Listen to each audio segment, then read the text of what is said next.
we're talking about the differences between these three kilns. So basically what comes down to it is what you want to do with them. The 122 in front of me right here, this one is a really good test kiln. If you're just starting out and you're doing small things like jewelry, or you want to have very, very, very small batch sizes, the 122 is really good because it allows you to test a couple of things at a time.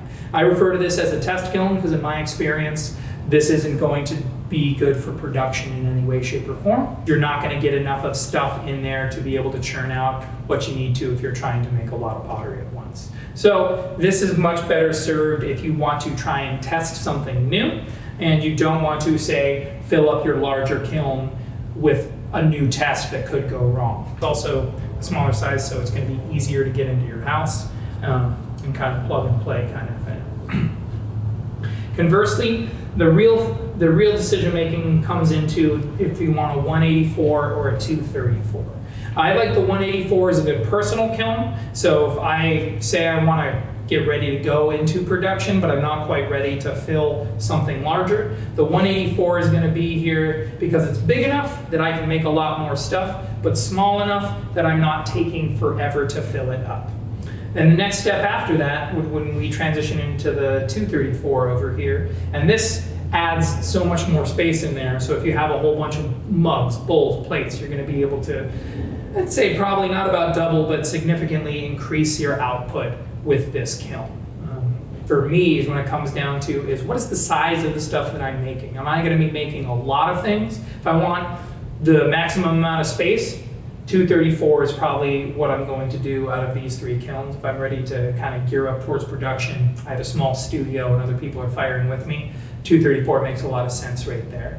Am I making stuff for myself? Am I just starting out? Do I want to have something that I can make a lot of stuff and maybe do smaller batch sizes? The 184 is the perfect kiln for that.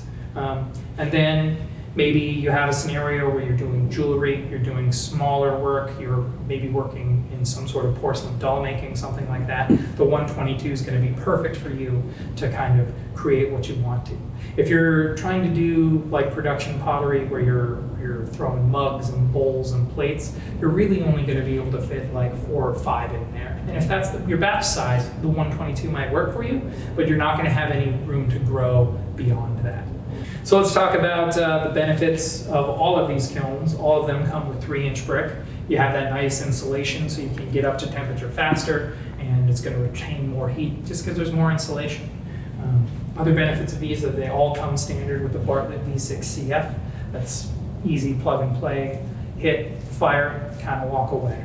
You should be monitoring your kiln while they're firing, but it will take care of all of the heavy lifting for you and ramping it up and ramping it down. It's also programmable in any of these kilns in case you're trying to test different things. Specifically in this test kiln right here, it's really good to kind of work out your program in a smaller kiln.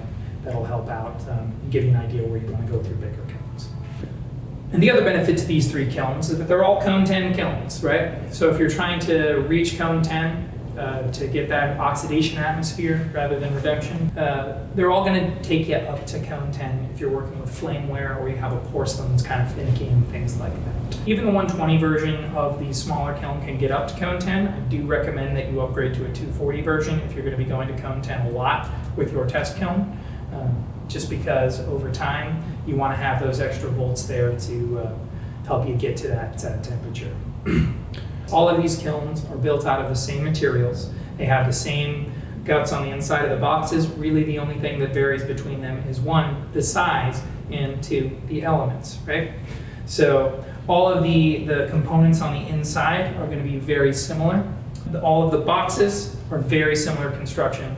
They all have the quality products that we put into our kilns to make sure that they're going to get to the temperatures that you need them to. Okay, let's talk about the electrical requirements for the different parts of these kilns. We glazed over it a little bit early on, but let's get a little bit deeper. So your 234s are going to run around 40 amps and need to be on a 50 amp breaker. So they run on a standard 650 NEMA plug.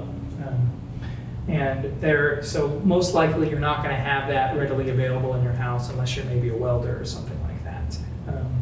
So you have to have that one installed to get the larger kilns to have access to the higher amperages.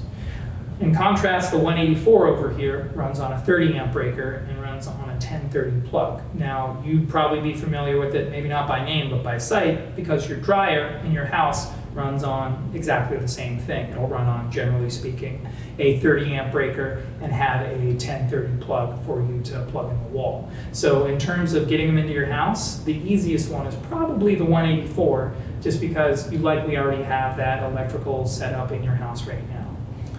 The 122s, there are two different ways you can get them. You can get them in 120 or 240. If you get them in 120, you might have a plug like that already in your house. The 110 plug outlets that you're used to are the ones that are parallel with the ground, where these ones have the blades, one of them is perpendicular to the ground. You've probably seen on newer outlets will have the option to do both, and you would just want to make sure that it has a dedicated, which means only for this kiln, 20 amp breaker. So that'll fire just fine.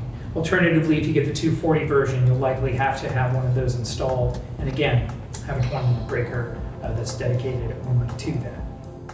So if you found this helpful, please go ahead and like and subscribe. We'd love to hear more from you in the comments. If you have any questions, we'll try and get to those as quickly as possible. And if this video helped you out in any way, please hit us with a like. We'd appreciate it. Have a great day.